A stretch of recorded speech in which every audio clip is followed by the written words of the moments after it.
Eesti Rahva Autokool.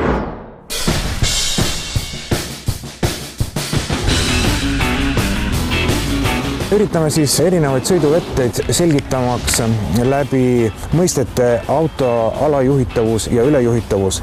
Teada on, et esavealane auto käitub alajuhitavana ehk libisema hakkamisel kipub sõitma nina ees ehk siis esiratastel kaob pidamine, tagaveolisel autol kaob tagaratastel pidamine, tema muutub ülejuhitavaks ja neljaveoline siis vaatame, kuidas tema käitub ja katsume selgeks saada need elementaarsed sõiduvõtted, kuidas peaks käituma siis libedale sattudes.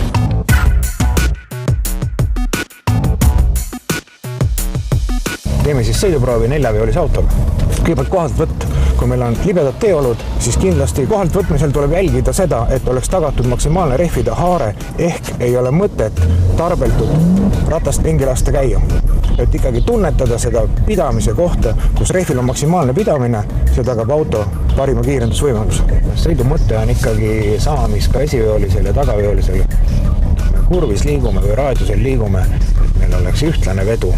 Et kui me proovime natukene kiiremini sõita, ehk siis hindame valesti kurvi läbimise kiirust, peame ära tundma selle alajuhitava libisemise ja et sealt välja tulla, loomulikult sõiduvõte on sama, mis ka esiveolisel autol. Et katsume leida sellise mootori veojõu, mis tagaks maksimaalse rataste haakuvuse ja taastuks auto liikumine soovitud raadiusel.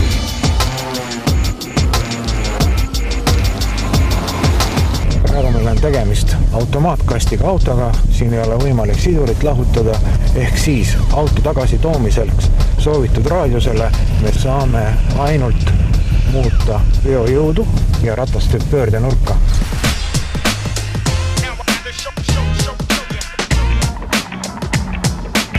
Proovime teha selle, kus me väga totaalselt eksime kurvi läbimise kiirusega. Praegu läksimegi välja. Hopsti. Nagu siin ka näha ja tunda, muutub neljaveoline auto alajuhitavaks, ehk siis kipub sõitma otse ja keerame rooli, auto läheb otse. Ehk siis esirattad ei pea ja selle libisemise kõrvaldamiseks on ainus sõidukiiruse vähendamine. Nüüd saime ka auto ülejuhitavaks.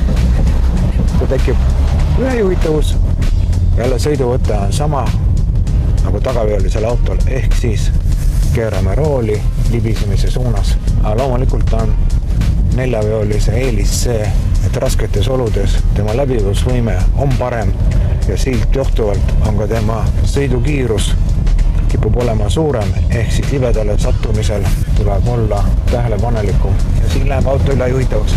Hopsti, keerame rooli vastu ja saime libisemise kontrolli alla.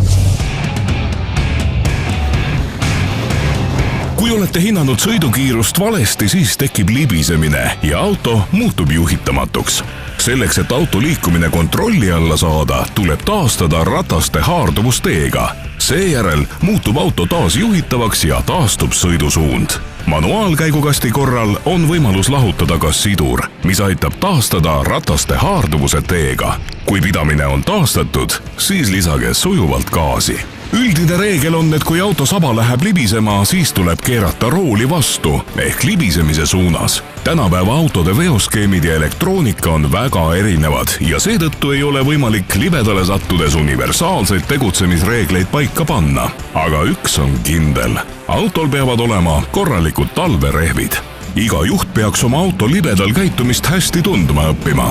Selleks on vaja teha vastavatel radadel libedasõidu harjutusi.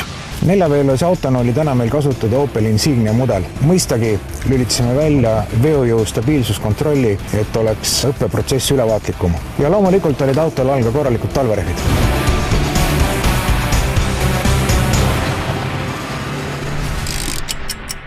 Terveks eluks vajalik.